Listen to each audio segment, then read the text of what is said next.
ഇന്നത്തെ യാത്ര പെഹൽഗാമിലേക്കാണ്. കേൾക്കുമ്പോൾ ഒരു ചെറിയ പേടി തോന്നുന്നുണ്ടാവില്ലേ?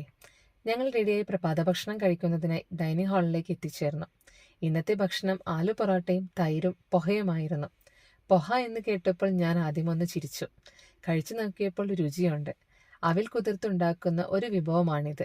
മീൻപൊടിയായി നിലക്കടലയും മല്ലിച്ചെപ്പുമുണ്ട്. അതിൻ്റെ കൂടെ ചായയും ഉണ്ടായിരുന്നു. സിച്ചുവിന് ആലു പൊറോട്ട നന്നായി ബോധിച്ചിട്ടുണ്ട്. അവൻ എന്നും രാവിലെ അത് തന്നെയാണ് കഴിക്കാറ്. വീട്ടിൽ രാവിലെ തൈര് കൊടുത്താൽ അടിയുണ്ടാക്കുന്നവരാണ്. അച്ചുമോൻ ഇഷ്ടപ്പെട്ടത് പൊഹയാണ്. ബ്രേക്ക്ഫാസ്റ്റും കഴിഞ്ഞ് പെഹൽഗാമിലേക്കുള്ള യാത്ര ആരംഭിച്ചു. ശ്രീനഗറിൽ നിന്നും ജമ്മുവിലേക്കുള്ള ഹൈവേയിലൂടെ കുറച്ച് സഞ്ചരിച്ചു വേണം പെഹൽഗാമിലേക്കുള്ള വഴിയിലേക്ക് കയറാൻ. റോഡിന്റെ ഇരുവശങ്ങളിലും കടുകുതോട്ടങ്ങൾ കാണാം. ഹൈവേയിലൂടെയുള്ള യാത്ര തുടർന്നുകൊണ്ടേയിരുന്നു. യാത്രക്കിടയിൽ ഒരു മിലിറ്ററി വാഹനത്തെ മറികടന്ന് യാത്ര തുടർന്നു. യാത്ര പെഹൽഗാമിലേക്കുള്ള റോഡിലേക്ക് കടന്നിരിക്കുന്നു. റോഡിന് ഭാഗത്തായി സിന്ധു നദി ഒഴുകിക്കൊണ്ടിരിക്കുകയാണ്. ഇത് ജലം നദിയുടെ പ്രധാന പോഷക നദിയാണ്. അങ്ങു ദൂരെ തലയുയർത്തി നിൽക്കുന്ന പർവ്വതനിരകളുടെ മുകൾ ഭാഗങ്ങൾ മഞ്ഞു മൂടി കിടക്കുന്നത് കാണാമായിരുന്നു. ഒരു പറ്റം ചെമ്മരിയാടുകളും അവയെ നോക്കുന്ന ആട്ടിടയന്മാരെയും കണ്ടു.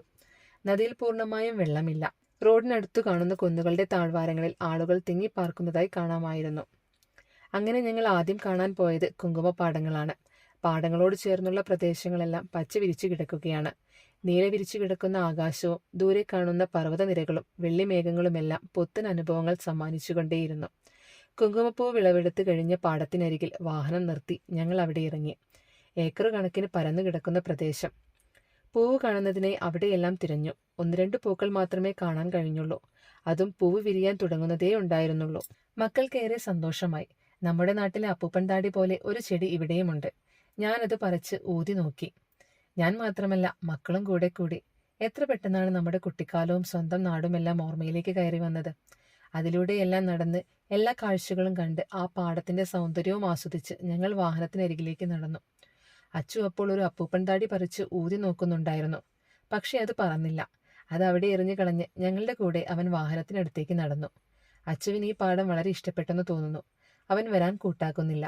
അതിലൂടെയെല്ലാം കളിച്ചു നടന്ന് ആകാശത്തേക്കൊക്കെ നോക്കി വരാൻ മടിയുള്ളതുപോലെ ആടി തൂങ്ങിയാണ് വാഹനത്തിനരികിലേക്ക് അവൻ എത്തിയത്. കൂടെ ഉണ്ടായിരുന്നവർ കുങ്കുമപ്പാടത്തിന്റെ ഭംഗി ക്യാൻവാസിലാക്കുന്നതിന്റെ തിരക്കിലായിരുന്നു. അവിടെ നിന്നും ഞങ്ങൾ നേരെ പോയത് റോയൽ സഫ്രോൺ ഹബ്ബിലേക്കായിരുന്നു. കുങ്കുമപ്പൂവും കാശ്മീരിന്റെ മറ്റു വിഭവങ്ങളും വിൽക്കുന്ന ഷോപ്പാണ്. ഷോപ്പിനുള്ളിലേക്ക് പ്രവേശിച്ചപ്പോൾ വാൾനട്ടും അത്തിപ്പഴവും പോലെയുള്ള ഒത്തിരി ഡ്രൈ ഫ്രൂട്ട്സുകൾ അടുക്കി വെച്ചിരിക്കുന്നത് കാണാമായിരുന്നു. ഞങ്ങളെല്ലാവരും കടയിൽ കയറിയിരുന്നു. അവിടെ വിൽപ്പനയ്ക്ക് വെച്ച ഓരോ ഇനത്തെപ്പറ്റിയും വാതോരാതെ കടക്കാരൻ ഞങ്ങളോട് പറഞ്ഞുകൊണ്ടേയിരുന്നു. അദ്ദേഹത്തിന് അവിടെ 14 ഹെക്ടർ കുങ്കുമപ്പാടമുണ്ടെന്നാണ് പറഞ്ഞത്.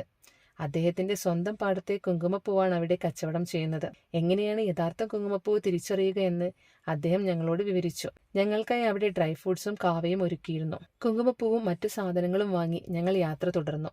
ഏകദേശം 2:30 പെഹൽഗാം ടൗണിലെത്തി. അവിടെ നിന്നും അല്പം വാൾനട്ടും ഞങ്ങൾ വാങ്ങിച്ചു.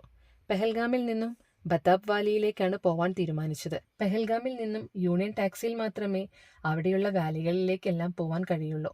ഞങ്ങളുടെ വാഹനം യൂണിയൻ ടാക്സി സ്റ്റാൻഡിനടുത്തുള്ള പാർക്കിങ്ങിൽ നിർത്തി. ടാക്സി എടുത്ത് യാത്ര തുടർന്നു. ബതാബ് വാലിയിലെ വിശേഷങ്ങളുമായി ഇനി അടുത്ത വീഡിയോയിൽ കാണാം. ബൈ.